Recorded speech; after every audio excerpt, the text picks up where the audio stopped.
요즘 유튜브 보면 이런 제목 정말 많이 보이죠. 위고비보다 더 좋은 다이어트. 버터만 먹어도 살이 빠집니다. 올리브오일 한 스푼으로 뱃살이 빠집니다. 저탄고지, 카니보어 식단, 버터 다이어트, 올리브오일 다이어트까지. 정말 다양한 방법들이 소개되고 있어요. 실제로 이런 식단으로 체중이 줄어드는 분들도 있습니다. 3개월, 길게는 6개월 정도 눈에 띄는 변화가 나타난 경우도 적지 않습니다. 하지만 진짜 중요한 건 그 다음이에요. 1년, 2년이 지나도 계속 유지할 수 있을까요? 많은 분들이 다이어트를 했다가 다시 체중이 늘어나는 경험을 해보셨을 겁니다. 저 역시 그런 경험이 있었고, 그래서 생각이 조금 바뀌었습니다. 특히 50대 이후에는 단순히 체중계 숫자를 줄이는 것만이 목표가 되어서는 안 된다고 생각해요.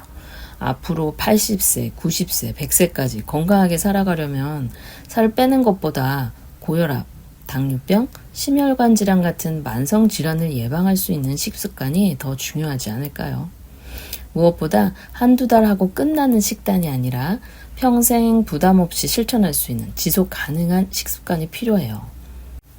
마침 건강검진을 받았는데 콜레스테롤과 여러 건강 지표가 예전보다 좋지 않게 나왔어요. 이대로는 안 되겠다. 이런 생각이 들어서 책과 논문, 건강 영상을 찾아보기 시작했습니다. 그러던 중 여러 연구에서 꾸준히 언급되는 식단 하나를 발견했어요. 바로 지중해식 식단입니다. 지중해식 식단은 올리브 오일을 비롯해서 생선, 견과류, 콩, 채소, 과일 등을 중심으로 한 식사법으로 잘 알려져 있습니다. 연구에서는 이러한 식단이 심혈관 건강 유지에 도움이 될 수 있고 일부 연구에서는 특정 만성질환의 위험을 낮추는 것과 관련된 결과도 보고되고 있습니다. 이 내용을 보고 저도 직접 실천해 보기로 했어요. 일주일 동안 올리브 오일을 식단에 포함하고 생선과 채소, 견과류를 중심으로 식사를 바꿔봤습니다. 과연 제 몸에는 어떤 변화가 있었을까요? 지금부터 제가 직접 경험한 이야기를 들려드리겠습니다. 사실 지중해식 식단이라고 해서 특별하거나 어려운 음식은 아니에요. 비싼 식재료를 따로 사거나 복잡한 요리를 하는 것도 아니고요. 평소 먹던 식사를 조금씩 바꿔본 것뿐입니다. 아침에는 104세의 김형석 교수님 식단을 참고해서 삶은 달걀과 다양한 채소를 준비했어요. 여기에 제가 최근 관심을 갖고 공부했던 엑스트라 버진 올리브 오일 한 스푼 그리고 레몬즙을 조금 더했어요.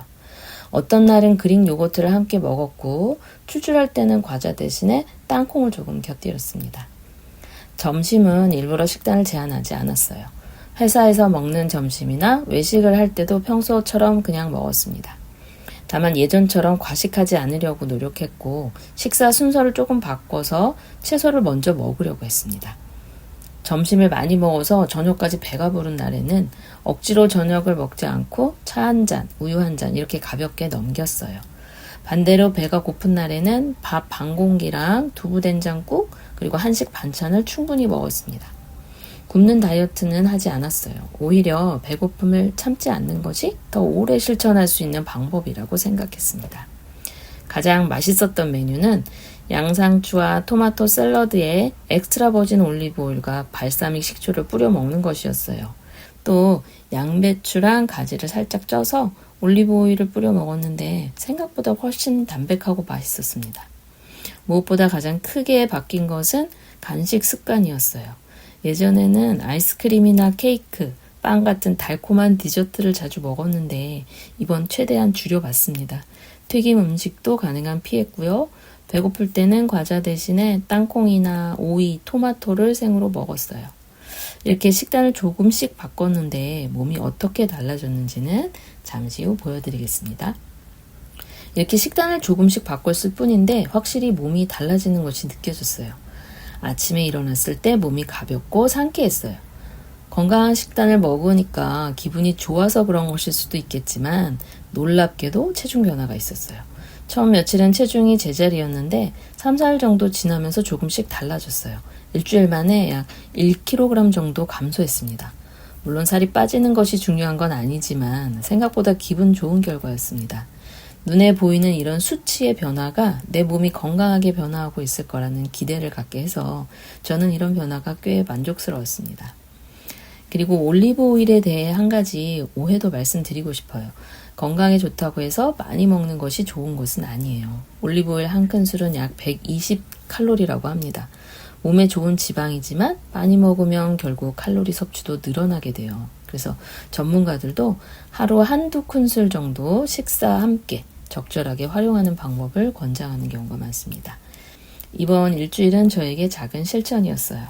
짧은 기간이지만 체중이 약 1kg 줄었고 무엇보다 식습관이 조금씩 바뀌기 시작했다는 점이 가장 큰 수확이었어요. 그래서 저는 여기서 멈추지 않고 앞으로도 지중해식 식단을 계속 실천해 보려고 합니다. 한 달 후에는 체중뿐 아니라 허리둘레나 건강검진 수치에도 변화가 있는지 함께 확인해서 다시 공유해 드리겠습니다. 혹시 여러분도 올리브오일이나 지중해식 식단을 실천하고 계신가요? 어떤 변화가 있었는지 댓글로 경험을 나눠주시면 다른 분들에게도 큰 도움이 될 것 같습니다. 오늘 영상이 도움이 되셨다면 좋아요와 구독 부탁드립니다. 감사합니다.